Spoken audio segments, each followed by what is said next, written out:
తాకట్లో ఉన్న బంగారాన్ని విడిపించి ఆ రోజున మార్కెట్ ధర కట్టి మిగిలిన డబ్బును మీకు అందిస్తుంది కొమ్మూరి గోల్డ్.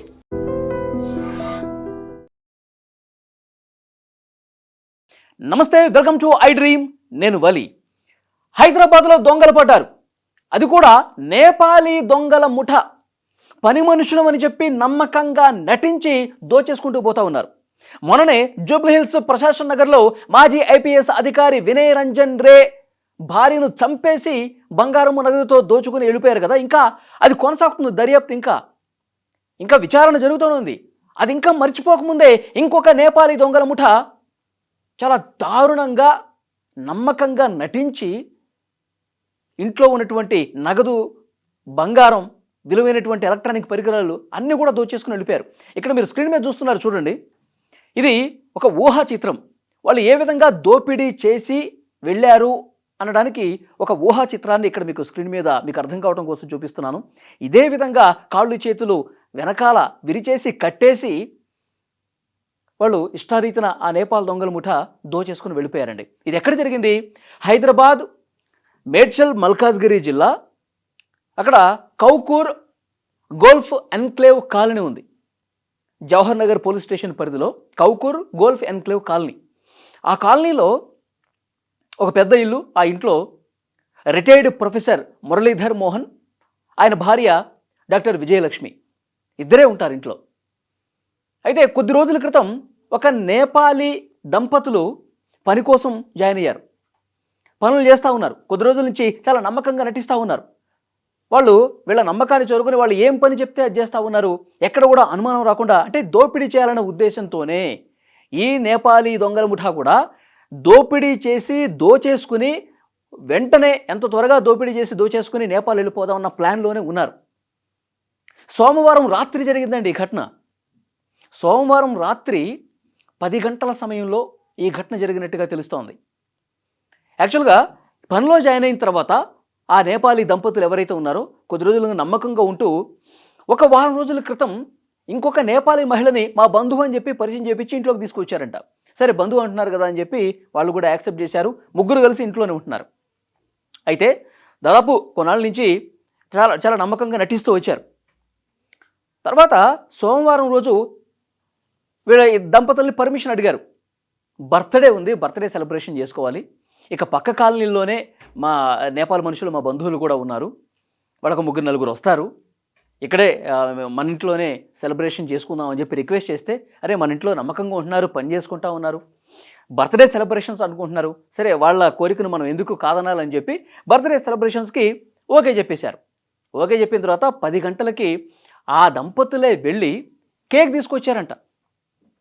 చూసారా, వీళ్ళంతా నమ్మకంగా పనిచేస్తున్నటువంటి క్రమంలో వాళ్ళ మీద ఎంత నమ్మకం ఉంటే ఆ దంపతులు, భార్యాభర్తలు ఇద్దరూ కలిసి, మురళీధర్ మోహన్ గారికి 68 సంవత్సరాలు, భార్యకి 58 సంవత్సరాలు,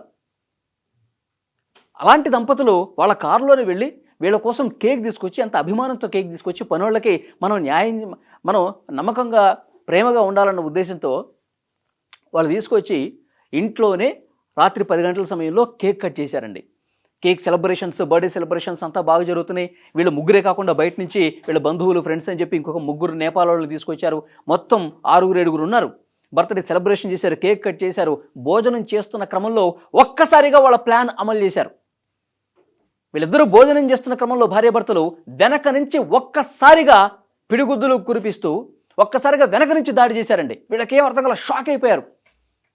వెంటనే ఒకడేమో వెనక్కి చేతులు కట్టేశాడు, ఒకడేమో కాళ్ళు కట్టేశాడు, ఇద్దరిని బంధించేశారు, చాలా బెదిరించేశారు, చాకులు తీశారు, చంపేస్తాం, మీరు ఎక్కడ పెట్టారు, డబ్బులు ఎక్కడున్నాయి, బంగారం ఎక్కడుంది చూపించండి అని చెప్పి వాళ్ళు లిటరల్గా బెదిరించి, ఇంకా వాళ్ళు ఇక ప్రాణభయంతో ఈ నేపాల్ దొంగల ముఠా అని చెప్పి తెలుసుకుని, ఇంత నమ్మకంగా నటించారా అని చెప్పి తెలుసుకుని వాడు ఒక్కసారి ఇంకా షాకులోనే ఉండిపోయి 2 చేతులు జోడించి, మమ్మల్ని చంపకండి, మీకేం కావాలంటే తీసుకోండి, ఇంట్లో ఎంత డబ్బు ఉందో అంత డబ్బు తీసుకోండి, మా బంగారం ఆభరణాలు ఎన్ని ఉన్నాయో అన్ని తీసుకోండి, కానీ మమ్మల్ని చంపొద్దు, మమ్మల్ని ప్రాణాలతో వదిలేయండి అని చెప్పి 2 చేతులు జోడించి వేడుకొని, ఎందుకంటే వాళ్ళు ఇట్లా అంటే పీక కోసేస్తారు కదా.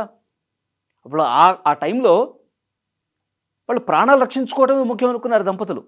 ఆ ఇద్దరు కూడా మమ్మల్ని చంపొద్దు ప్లీజ్, కావాలంటే మీకు ఏం కావాలో అది తీసుకోండి, ఇంట్లో ప్రతి వస్తువు మీదే అనుకోండి అని చెప్పి ఏడుస్తూ కాళ్ళ మీద పడిపోయి వాళ్ళు తమ ప్రాణాలు రక్షించుకోవటం కోసం ప్రాధేయపడ్డారు.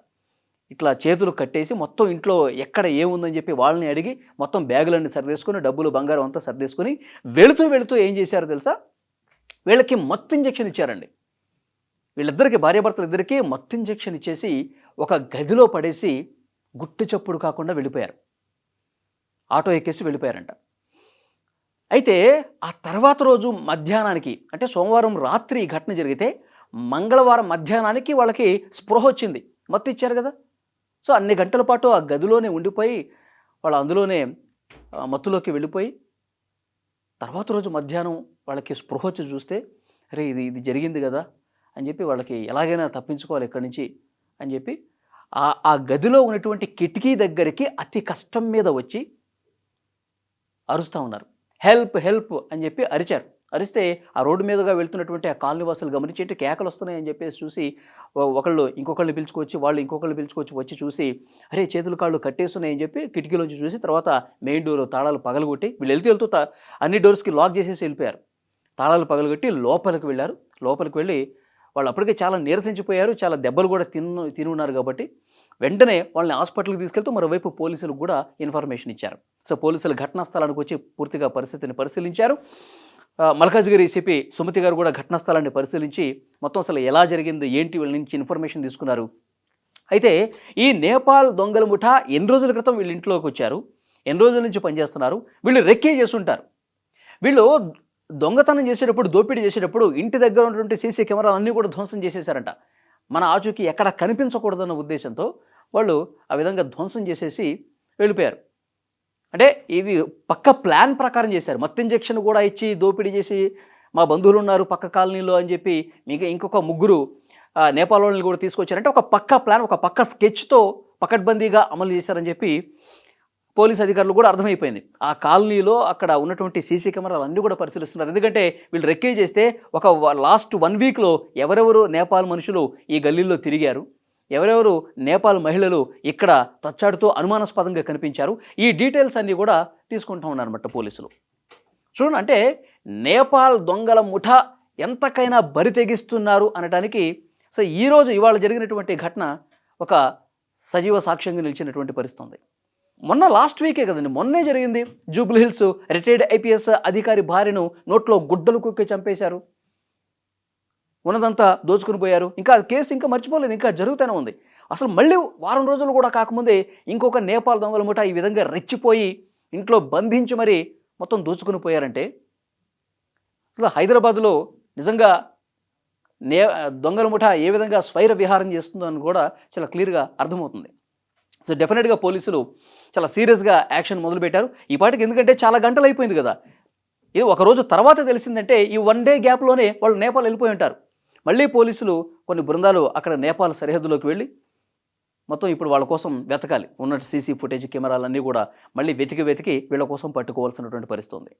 కానీ ఇక్కడ గమనించుకోవాల్సినటువంటి విషయం ఏంటంటే ఒక్క వారం రోజుల్లోనే ఇంకొక ఘటన కూడా జరిగిందంటే అంటే నాకు అనిపిస్తుంది ఏంటంటే నేపాల్ దొంగల ముఠా ఈ జూబ్లీహిల్స్లో జరిగిన తర్వాత పోలీసులు ఒక అలర్ట్ ఇచ్చారు. మీ ఇళ్లలో ఎవరైతే నేపాల్ దొంగల ముఠా పనిచేస్తుందో, మీ ఇళ్లలో ఎవరైతే కొత్తగా జాయిన్ అయినా కొద్ది రోజులుగా ఉంటున్నా సరే వాళ్ళ డీటెయిల్స్ మాకు అందించండి. నేపాల్ పని మనుషుల పట్ల, నేపాల్ సెక్యూరిటీ గార్డుల పట్ల మీరు కొంత అప్రమత్తంగా ఉండండి, ఒక అంట కనిపెడుతూ ఉండండి, జాగ్రత్తగా ఉండండి అని చెప్పి సిపి సజ్జనార్ గారు కూడా ఒక అలర్ట్ మెసేజ్ పాస్ చేశారు. నిన్న కూడా పోలీస్ అధికారులు మీ ఇంట్లో పనిచేస్తున్నటువంటి వాళ్ళు నేపాల్ వాళ్ళైతే, ఇతర రాష్ట్రాల వాళ్ళైతే వాళ్ళకి సంబంధించిన డీటెయిల్స్ స్థానిక పోలీస్ స్టేషన్స్లో ఇవ్వండి, వాళ్ళ అడ్రస్లు ఇవ్వండి, వాళ్ళ ఫోన్ నెంబర్లు ఇవ్వండి అని చెప్పి చెప్తానున్నారు. సో ఇది గమనించే, ఎందుకంటే నాకు ఇప్పుడు అనిపిస్తుంది ఇది గమనించే, ఎందుకంటే మన డీటెయిల్స్ కూడా పోలీసులకు ఇచ్చేస్తున్నారు కాబట్టి మనం సాధ్యమైనంత త్వరగా దోచుకుని వెళ్ళిపోవాలి. ఎందుకంటే మనం కూడా నేపాల్ వాళ్ళం కాబట్టి, మనం ఇంట్లో ఉంటున్నాం కాబట్టి పోలీసులు ప్రతి ఇంట్లో కూడా నేపాల్ వాళ్ళు ఉంటే ఇన్ఫర్మేషన్ ఇచ్చేయండి అని చెప్పి చెప్తున్నారు కాబట్టి మన డీటెయిల్స్ కూడా ఇప్పుడు ఈ దంపతులు ఇచ్చేస్తే మనం ఇంకా దోపిడీ చేయలేము, మనం అనుకున్న ప్లాన్ వర్కౌట్ కాదు, మనం ఏ ఉద్దేశంతో అయితే ఈ ఇంట్లోకి వచ్చామో అది నెరవేరదని చెప్పి ఉన్న పలాన మనం పని కానిచ్చేయాలన్న ఉద్దేశంతో వెంటనే దీన్ని అమలు చేసినట్టుగా తెలుస్తోంది. సో ఇప్పటికైనా హైదరాబాదులో ఉన్నటువంటి ఇళ్లలో నేపాల్ వాళ్ళు పనిచేస్తుంటే గనక ఇప్పటికైనా మించిపోయింది లేదు, వెంటనే మీరు స్థానిక పోలీస్ స్టేషన్కి వెళ్ళి వాళ్ళ డీటెయిల్స్ ఇవ్వండి. ఇది పోలీసులు చెప్తున్నటువంటి విషయం. సో నిజంగా హైదరాబాద్ కొంత భయం గుప్పిట్లో ఉందని చెప్పాలి. ఎందుకంటే ఎప్పుడు ఏ దొంగల ముఠా ఏం చేస్తుందో అర్థం కాని పరిస్థితి. ఇంకా అదృష్టం అని చెప్పాలి, భార్యాభర్తల్ని ఒక రిటైర్డ్ ప్రొఫెసర్ అయినా. సో వీళ్ళు కొంత అదృష్టం ఉందని చెప్పాలి. ఎందుకంటే ఆ మూమెంట్లో వీళ్ళని చంపేసి దొంగతనం చేసి పోలో 2 ప్రాణాలు పోయేవి. కానీ వాళ్ళు మత్తు ఇంజెక్షన్ ఇచ్చేసి కొట్టేసి మత్తు ఇంజెక్షన్ ఇచ్చేసి వెళ్ళిపోవడంతో వీళ్ళు కొంత ప్రాణాలు నిలబెట్టుకునే పరిస్థితుంది, కాపాడుకున్నారు వాళ్ళు. ఎందుకంటే వాళ్ళు 2 చేతులు జోడించి మొక్కారు, మమ్మల్ని ఏమి చేయొద్దు, మమ్మల్ని చంపొద్దు, మీకేం కావాలంటే అవి దోచేసుకుని వెళ్ళిపోండి ప్లీజ్ అని చెప్పి ఈ వృద్ధ దంపతులు కాళ్ళ వేళ్ళ పడ్డారనమాట. సో ఈ కేసును కూడా చాలా సీరియస్గా పోలీసులు తీసుకుని కొన్ని పోలీసు బృందాలు వాళ్ళ కోసం వెతికే పనిలో ఉన్నారు. ఒక రోజు తర్వాత తెలిసింది కాబట్టి ప్రస్తుతం వాళ్ళని వెతకడానికి నేపాల్ కూడా వెళ్ళే అవకాశం ఉన్నట్టు కనిపిస్తుంది. ఈ వీడియో మీద తప్పకుండా మీ అభిప్రాయాన్ని కామెంట్ బాక్స్లో తెలియజేయండి.